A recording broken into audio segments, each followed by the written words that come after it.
6.2 exercise का question number 2 कर रहे हैं हम लोग। ठीक है, जल्दी से पढ़िए, फटाफट डायग्राम बना लीजिए। अरे यार, ये बड़ा खतरनाक सवाल है। नए वाली का जो है वो 1 है, पुराने वाली का 2 है जो। अच्छा, क्वेश्चन के अंदर देखिए आपको क्या कह रहा है। 3 लाइनें खींची है ना, और तीनों का नाम दिया है। नाम क्या है? ABCDEF। और एक लाइन ऐसे खींची है इन्होंने, ये AB है, ये CD है, ये EF है, और ये लाइन क्या, इसका भी नाम है? ये तो नाम नहीं दिया। हाँ, नाम नहीं दिया है, ठीक है। ये X है, ये वाला X है, ये X है, यहाँ पे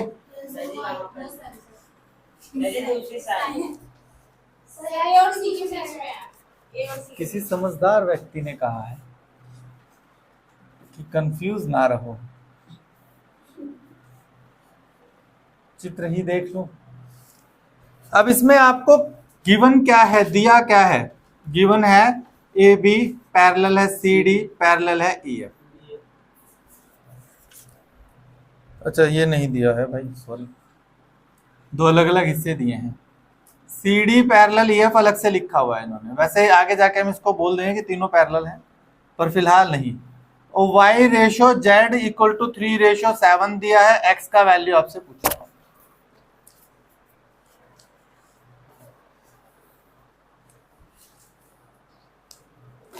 X का वैल्यू हमसे पूछा है।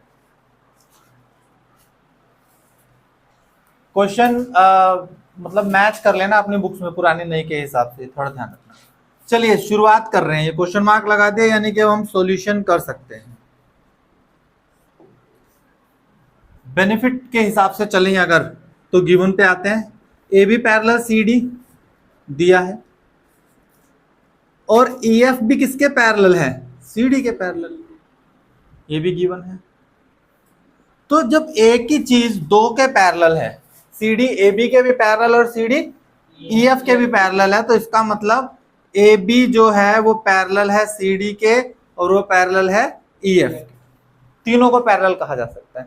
वैसे मुझे लिखना चाहिए था कि AB CD के पैरेलल है, CD EF के, तो AB और EF भी क्या है? पैरेलल। AB किसके पैरेलल हो गया? EF के। और पैरेलल की बात जहां पर आ गई, समानांतर की बात जहां पर आ गई, वहां पे पैरेलल से रिलेटेड जो एंगल है वो हमारे दिमाग में एक्टिव हो जाने चाहिए। हमारे दिमाग में एक्टिव हो जाने चाहिए कि उनका इस्तेमाल हमें अब करना पड़ सकता है। अच्छा, रेशो पे बात देखो जरा। एक Y और एक Z है, Y और Z है। ये क्या Y और Z में आपस में कोई रिलेशन है क्या? Y और Z में आपस में कोई रिलेशन है क्या? Y और Z में आपस में कोई रिलेशन है रेशो के अलावा, पैरेलल लाइन के अकॉर्डिंग? क्या है? बहुत बढ़िया, ये किसी को मत बताना।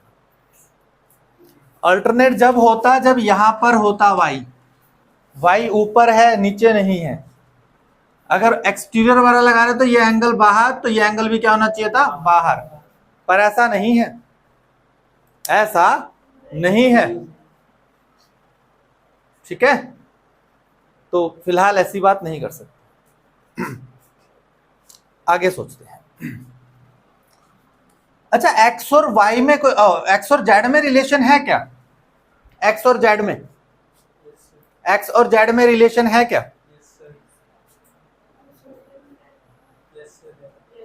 है ना? X और Z में रिलेशन है। क्या है? X इक्वल है Z के। क्यों है? अल्टरनेट इंटीरियर एंगल, क्योंकि ये पैरेलल किसके हो गया? इसके। तो यहां पर ये बन रहा है ना Z का साइन, अगर आप बनाकर देखेंगे, एक इधर बन रहा है और एक उसके दूसरी तरफ बन रहा है। X और Z में रिलेशन है, कैसा? अल्टरनेट इंटीरियर एंगल, एकांतर। हाँ, याद रखना है, नहीं तो AIA लिख देना। अब क्यों है ये क्यों है? अल्टरनेट इंटीरियर एंगल है, ये क्यों है? क्योंकि AB किसके पैरेलल है? EF की। ये हो गई पहली इक्वेशन। अच्छा, अब X और Y में कोई रिलेशन है क्या? X और Y में, X और Y में पैरेलल लाइन से रिलेटेड सारी चीजें एक्टिवेट होनी चाहिए माइंड में। X और Y में कोई रिलेशन है क्या? कोई रिश्तेदारी दूर दूर की? तो बदतमीज लोगों, कोई तो बताओ। बहुत बढ़िया, किसी को नहीं बताना ना। हाँ, एक्स और वाई में रिलेशन है को इंटीरियर एंगल, अंतःविमुख कोण, मतलब एक ट्रांसवर्सल लाइन ये रही, ये दोनों इन लाइनों के अंदर बने हैं। कॉरेस्पॉन्डिंग कब होता है? जब एक्स कहाँ आ जाता? ऊपर, एक्स और वाई इक्वल हो जाता। पर अभी एक्स का है अंदर और वाई भी अंदर की तरफ है, एक ही साइड बने। तो इन दोनों एंगल में रिलेशन क्या होता है? एक्स प्लस वाई किसके इक्वल आएगा? 180। एक्स प्लस वाई किसके इक्वल आएगा? 180। क्यों आएगा? को इंटीरियर एंगल, अंत विमुख कोण। ये वाली बात भी समझ में आ गई। अच्छा, फिर इसका मतलब x की जगह z लिखा जा सकता है, x की जगह z लिखा जा सकता है। क्यों? क्योंकि दोनों क्या है? बराबर है। तो x की जगह क्या लिख दिया हमने? z लिख दिया। y इक्वल टू क्या आ गया? 180। क्यों आ गया? क्योंकि बाय 1। और y और x को ऐड करके 180 आएगा, ठीक है ना? लेकिन अभी हम कुछ नहीं कर सकते। अब हम क्या करेंगे? इस रेशो का इस्तेमाल करेंगे। और रेशो के लिए हमने पहले पढ़ रखा है, रेशो वाले केस में क्या करते हैं? अनुपात वाले केस में हम लोग लेट कर लेते हैं। रेशो क्या है? y ratio z 3:7। तो y को क्या करोगे? 3 के, और z को क्या करोगे? 7 के। y को 3 के और z को 7 के। अब इसका इस्तेमाल कर लो, इस इक्वेशन का। क्या इस्तेमाल करोगे आप? z की जगह क्या रखोगे? 7 के। z की जगह क्या रखोगे? और y की जगह क्या रखोगे? 3 के। इक्वल क्या है? 180। कहां से आई ये इक्वेशन? सेकंड वाली थी। अब इन दोनों को ऐड करोगे तो कितना आएगा? 10 के इक्वल टू क्या है? 180 है। k का वैल्यू कितना है? 18 है। पूछा क्या है हमसे? x, और x किसके बराबर है? z, और z है क्या? 7 के। तो यहां पर 7 इंटू में 18, 18 इंटू 7, सबसे मुश्किल गणना यही है। 18 को 7 से मल्टीप्लाई करना बहुत ही खतरनाक है ये, या आप लोग खुद ही कर सकते हैं। मुश्किल सवाल आप लोगों को दिए जाएगा। गिवन है A B parallel C D. Next question में क्या कह रहा है आपसे? ई एफ परपेंडिकुलर है। ई एफ परपेंडिकुलर है किस पर? सी डी पर। अच्छा, ई एफ अगर सी डी पर परपेंडिकुलर है, लंब खींचा है, तो कितने डिग्री का एंगल है? 90। तो यहां पर टकरा रहा है, वहां पर कितने डिग्री का एंगल है? 90। ठीक है जी। आगे नेक्स्ट क्या कह रहा है हमसे? जी ई डी, जी ये रहा। ई एफ गलत लिख दिया मैंने? हाँ, ई एफ गलत लिखा है। चलो, तो जीईडी, ये लाइन खींच दिया मैंने। तो जीईडी मतलब ये वाला एंगल जीईडी कितने डिग्री का है? 126। जीईडी यहां से लेकर यहां तक है पूरा। और नेक्स्ट एंगल, नेक्स्ट एंगल, अच्छा फाइंड ही करना है सीधा। हाँ जी बोलिएगा please. Angle A G E, angle G E F, F G E. पहले तो ना इनकी जो आपने यहां लिखा हुआ ढूंढ लो, वहां पे एग्जिस्ट करते हुए या नहीं। पहला क्या है? ए जी ई। ढूंढो ए जी ई, कौन सा एंगल होगा? ये वाला ए जी। मिल गया ए जी, है ना? अब पैरेलल लाइन दे रखी है, तो पैरेलल लाइन से रिलेटेड जितनी भी चीजें हैं वो आपके माइंड में काम करनी चाहिए। ठीक है, आगे बढ़ते हैं। जी ई एफ कहीं दिख रहा है? जी ई एफ यानी ये वाला एंगल है। फिर क्या है? F G E, F G ई यानी कि ये वाला एंगल। ठीक है, एक सिंगल लाइन से शो कर देते हैं, एक डबल लाइन से, और एक ट्रिपल लाइन से शो कर देते हैं। ऐसा करते हैं। ये एंगल हमें निकालने हैं। अब हमें चाहिए सॉल्यूशन। इसका सॉल्यूशन चाहिए हमें। अच्छा एजीई दिख रहा है, एजीई और जीईडी में कोई रिश्ता है क्या? एजीई और जीईडी में कोई रिश्ता मिला? क्या कहलाता है ये रिश्ता? देख लो भाई, सबको ये रिश्ता एक ही जैसा लग रहा है या अलग अलग है? एजीई और जीईडी में क्या रिश्ता है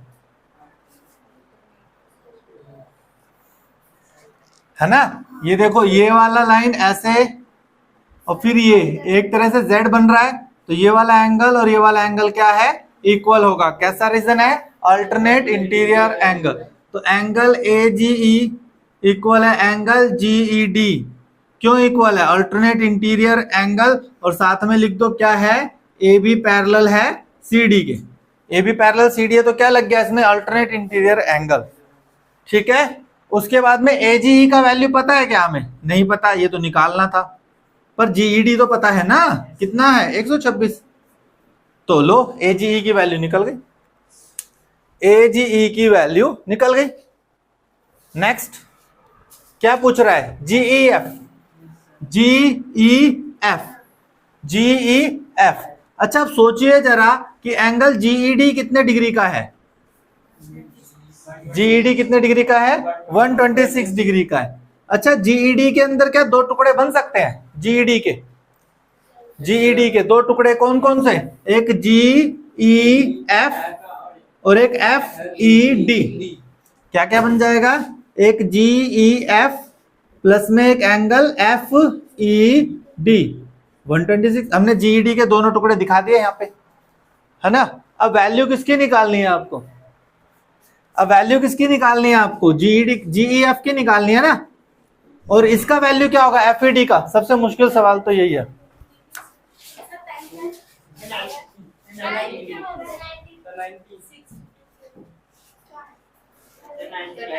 90 डिग्री, क्योंकि इन्होंने परपेंडिकुलर बोला है। Equal to 126। रीजन भी लिख दो यहाँ पर कि एफई क्या है? परपेंडिकुलर है सीडी पर। अब जीईएफ की वैल्यू निकाल लोगे आप। क्या निकलेगी जीईएफ की वैल्यू? 126 में से 90 माइनस कर लेंगे।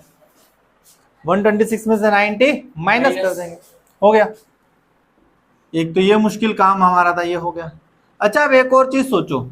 आपको निकाला एफजीई, दिख रहा है आपको? एफजीई दिख रहा है? ढूंढो एफजीई ऊपर कहीं पे, यहाँ पे एफजीई दिख रहा है और एजीई दिख रहा है। एजीई दिख रहा है, एफजीई दिख रहा है। दोनों में कोई रिश्ता है? एफजीई एजीई में कोई रिश्ता है? एफजीई एजी में कोई रिश्ता है?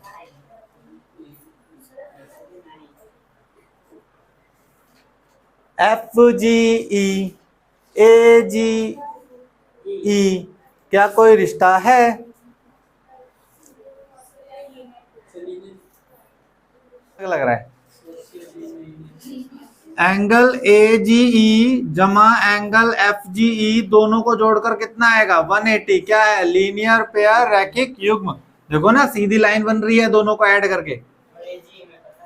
एजीई हमें पता है 92। एजीई कितना है? हाँ, एजीई कितना है? 126 है। फिर एंगल एफजीई हमें पूछा गया है। बदतमीज लोग, बताओ कैसे कैसे सवाल पूछ रहे हमसे। ये भी कोई सवाल था? अब बस वो मुश्किल काम आपको खुद ही करना है, माइनस वाला, है ना? इतना मुश्किल सवाल